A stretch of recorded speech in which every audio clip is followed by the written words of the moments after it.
What's up, Chicago Bears fans? Here's another episode of Chicago Bears Central with Hayes and the Cognac Boys. C-Dubb tuned into Chicago Bears Central. Holding it down for Hayes today as he handled his personal business. But in the meantime, we got to hit the fans with the Chicago Bears news. C-Dubb, how you feeling, my boy? I'm feeling good. We got a lot of news today. What's going on today, nephew? Let them know. All right. So besides the Deshaun Watson news that was big, but Chicago Bears, man, we lost Larry Ogunjobi. Hey, he went in today. He went in for a physical. Did not pass the physical. Man. C-Dubb went on a nice rave and he gave a nice hype man speech about Larry Ogunjobi. So C-Dubb, before we dive into the pickups that happened today after we lost Ogunjobi, tell the people how you felt when you heard the news that we lost this good player. You know, guys, I felt like defecation. I felt like the S word, guys. I pumped this dude up and he wasn't taking care of his business. Obviously, his foot is still something going on with the foot. Whoever his doctor is, his recovery team is, they ain't do his job, and he missing out on a $40 million contract. I apologize to Bear Nation. But guess what? We made some new moves, didn't we, nephew? Yes, sir, man. But first, before I jump into the new moves, man, C-Dubb, it's unfortunate that we had to lose this guy just due to a failed physical. But on the bright side, we get to save $18 million as Ryan Poles continues to shop at the thrift store. At the Segunda. That's a Segunda. You feel me? Man, look. So the Chicago Bears pick up defensive tackle Justin Jones today, and they also pick up defensive end from the Indianapolis Colts, who play under head coach Matt Eberflus. Yeah. You know what I'm saying? Which is Al-Quadin Muhammad. Oh, hey, man. I feel like these names, pretty good. These names getting crazy, boy. Ogunjobi, Al-Quadin. It's crazy. Oh, the real. But C-Dubb, let's talk about Justin Jones real quick. Chicago Bears bring him in on a 2-year deal for $12 million. Justin Jones, he comes in at 6'3", 309 pounds. Hey, man, he had 37 tackles, 3 sacks, 5 QB hits, 5 tackles for loss, and these were all career highs of a 4-year as a 4-year veteran for the LA Chargers. C-Dubb, just hearing those stats and all that stuff, what do you think about the move for the Chicago Bears? It's just fit into what Ryan Poles been doing so far in the free agency. It's nothing that's gonna blow you away. I really was like, who is that? But then I did my research. He a pretty average player, you know. We'll see what he'll do in our scheme, in our system. It's just pretty much the same thing Ryan Poles been doing. I think he pitching pennies. He keeping it close to vest. We'll see when it's all over with, but pretty nice. What can I say? I don't know him. We're going to get to know him, you know?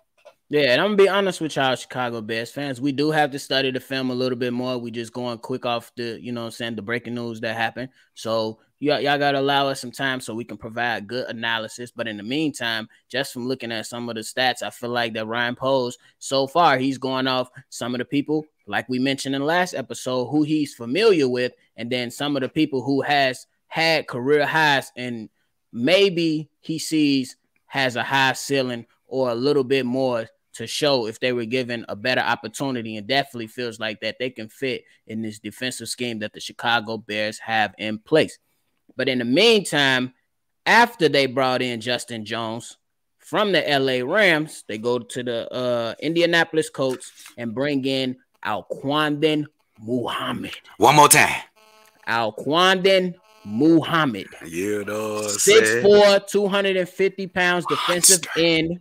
It's basically saying that he's Khalil Mack replacement officially. The Bears bring him in at 2 years, $10 million. Another thrift store shopping, man. He picked him up from the Goodwill aisle, guys. He picked him up from the Goodwill aisle. But last year he had a career high again. So the Bears is going off some of these players that had a career high season last year. And they like, all right, we're gonna give y'all a little prove it year.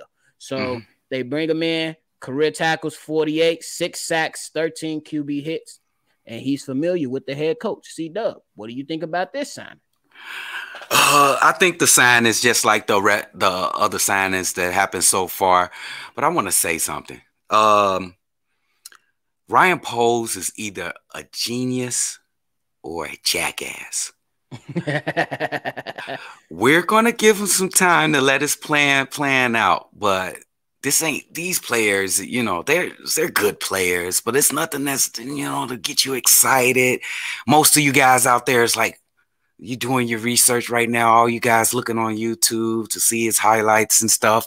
You're just like us. Who is this guy? We barely seen Colts games on TV. We didn't watch the Colts. You know what I'm saying? So I'm gonna give him a solid, you know, we give him leeway to the end till we see what's going on. So either he a genius or he a jackass. But we gonna see. And obviously he got familiarity with Eberflus. Because you know, Eberflus come from the Colts. Names, boy, these names. You know, boy. So we'll see, guys. I'm eager to see. I'm very interested.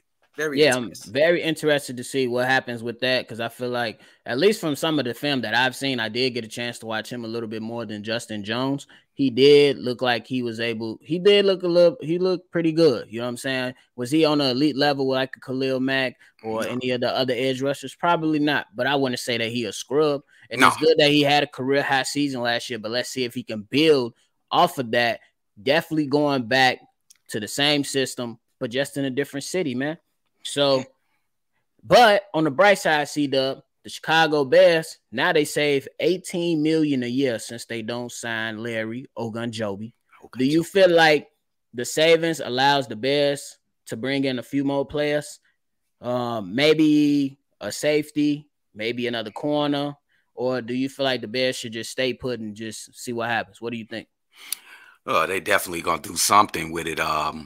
I would like to see them get some good targets for Justin Fields. Okay, let's take care of our future. Let's take care of our franchise, because I believe he is that.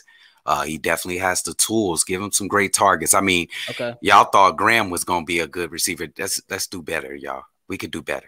Yeah. So real quick. So Juju Smith-Schuster, he's off the market now. He went to the Kansas City Chiefs as of earlier today. You still have Marquez Valdez-Scantling on the market. You still have Jarvis Landry on the market. What should the Bears target any one of those, or do you have someone else in mind? Number one, I want to go in a draft and get one of those. It is so many talented wide receivers in Watson. Come on, boy. Yes, especially that guy. Christian Watson is so good. I definitely know he's going to be a star in the NFL. I don't know if he falls to the Bears, but we'll see. First, I looked in the draft, and if you can't get who you want, you know, then you look and see what you can get from the free agency. I don't know if Jarvis Landry will be there or the rest of these guys, Scantling and all these guys. They'll find a place pretty fast in the next coming weeks. So I don't know. So the reports are out there saying that the Bears are actually looking at Valdez-Scantling, bro. They actually looking at him. Me personally, I say, what can you lose, man? Like, what can you lose? Like, we already got a lot of young players, and they really just trying to fill the void. He is a big guy with a lot of speed that took the top off for Green Bay's offense. We already have Green Bay, we have Green Bay's former QB coach filling in as the offensive coordinator now. So he already brought in a familiar face in St. Brown, who's to say he doesn't want to bring in Valdez-Scantling. You know what I'm saying? So we can just see. Okay, I'm with you. They bringing in a lot of familiar faces. Ryan Poe, those players that I'm with you on that, lately, nephew. I'm just looking at familiarity, you know. I'm with you with that, nephew. But what are we doing for Justin Fields? Is Scantling, is that helping Justin Fields? Who knows? We need great receivers. We need very good receivers for Justin Fields. We can't just throw anybody out there. Scantling, he's okay. He's okay, but he's not real. Like Jay-Z said, he's okay, but he's not real. That's fair, man. But I feel like we're just gonna keep going back and forth on that. So I feel like we should just go ahead and end it right there, man. But do you got any final thoughts before we go ahead and close this thing out? Yeah, we had a busy day today in Chicago Bears Nation. I'm so sorry that we couldn't get Larry Ogunjobi. I was so high on this guy. Looks like these two guys, they might can fill the void. We just eager to see what's coming next. It's a lot of action coming with the Bears this offseason. Let's keep it pushing, and y'all follow Chicago Bears Central. Let's get it. Facts. Make sure y'all stay tuned. Make sure y'all stay in tune with Chicago Bears Central on YouTube and all other social media platforms. Y'all follow our boy who out today, Hayes, at CEO Hayes on Twitter, and stay in tune with him on Chicago Bulls Central. And then y'all follow the Cognac Boys. On YouTube at Chicago Sports with the Cognac Boys and the Cognac Boys on all other social media platforms. Thank y'all for tuning in to Chicago Bears Central, and we out. Tune in to that Bulls game later. Come on, Bulls. Hey, Bring come on, us some, Bulls. goddamn. It's the Phoenix Suns, but damn.